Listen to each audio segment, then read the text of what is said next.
Alors la question c'est, peut-on se couper du monde? Alors effectivement, quand on est un méditant comme moi,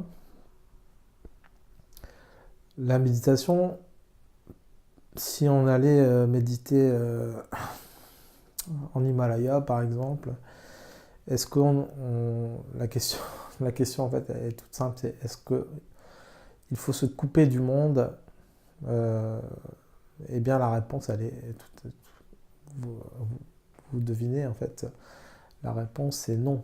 On ne peut pas se couper du monde. Euh, Justement, quand on développe une paix intérieure, le but c'est d'aller j'allais dire la confronter, mais là on rentre encore dans la dualité. Euh, il faut vivre dans le monde, même avec ses difficultés, ses travers, ses horreurs parfois. Il faut en fait, on gagne en bienveillance si on vient se confronter, excusez-moi du terme confronter, on est dans la dualité, mais pour faire simple, se confronter au monde. Tout est un, tout est un. Euh, Moi, ce qui m'a marqué, c'est en regardant, je parle beaucoup de Ramana Maharshi, mais quand même, c'est une référence dans, dans le domaine de la recherche du soi. Mais on voit dans une vidéo où on le voit en train de feuilleter un journal. Ce qui prouve encore une fois que il n'était pas totalement, il n'était pas coupé du monde en fait. Il était à l'intérieur de ce monde, tout en étant un renonçant. On peut renoncer au monde, on est un renonçant au monde, on renonce à quelque chose, mais on est à l'intérieur de ce monde. Donc ça, c'est important aussi à prendre en compte. On peut prendre aussi de la distance vis-à-vis de ce monde, donc les actualités, etc. au quotidien. On peut suivre les actualités, mais sans en être boulimique et en prenant de la distance avec ce qui se passe dans le monde. Donc pour moi, on peut vivre. Je pense à Arnaud Desjardins, j'avais entendu une interview qui disait on peut se passer de l'actualité, entre guillemets, plusieurs jours, plusieurs semaines. Si on est dans une intense introspection, c'est possible. Mais à un moment donné, on revient au monde, on s'y intéresse. Mais on n'est pas parasité, entre guillemets, par les émotions que peuvent susciter le jugement de ce monde. Et j'ai fait une expérience qui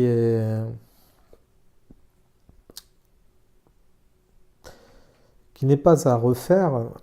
Je ne vais pas donner d'exemples concrets, enfin, je ne vais pas donner d'exemples politiques, etc. C'est pas le but.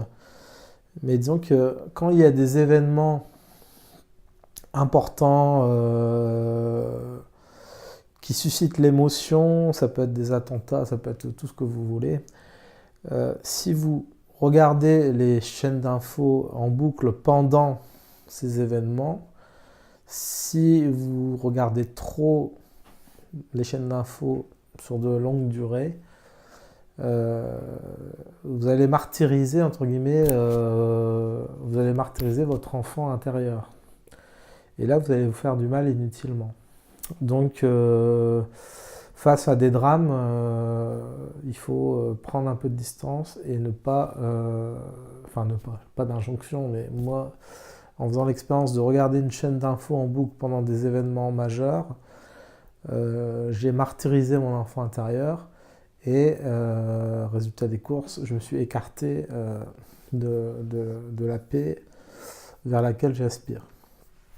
Donc on ne peut pas se couper du monde, ça serait vraiment une utopie. Certains pourraient le faire, mais on développerait... imaginez quelqu'un Je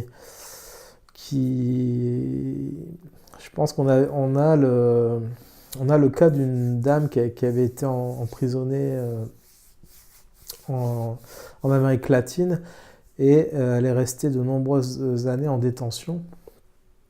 Et quand elle est revenue dans le monde, c'est-à-dire avec toutes les infos qu'on peut avoir, il y a eu quand même un décalage et elle a dû certainement faire une petite... je ne sais pas si elle a fait une psychothérapie, mais elle a forcément eu un temps de réadaptation important, très important même. Donc c'est plus les conditions de détention, etc. Donc on ne peut pas, il n'est pas préconisé, selon moi, de vivre coupé du monde.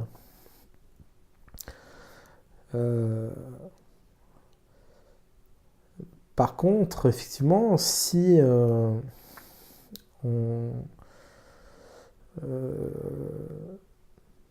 les émotions, le traitement médiatique des informations, et souvent on va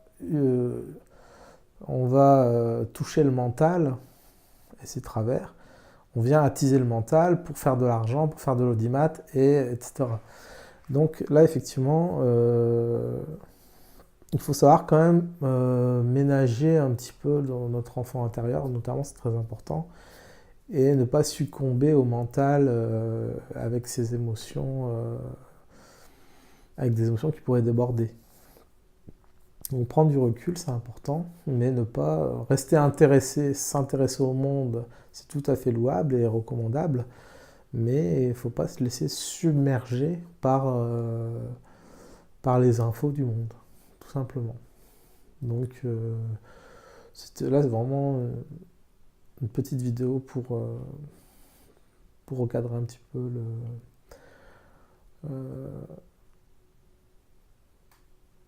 pour tout simplement on peut avoir une sérénité et plus cette sérénité augmentera dans le temps quand vous serez détaché un petit peu des informations, détaché mais tout en restant informé, tout simplement.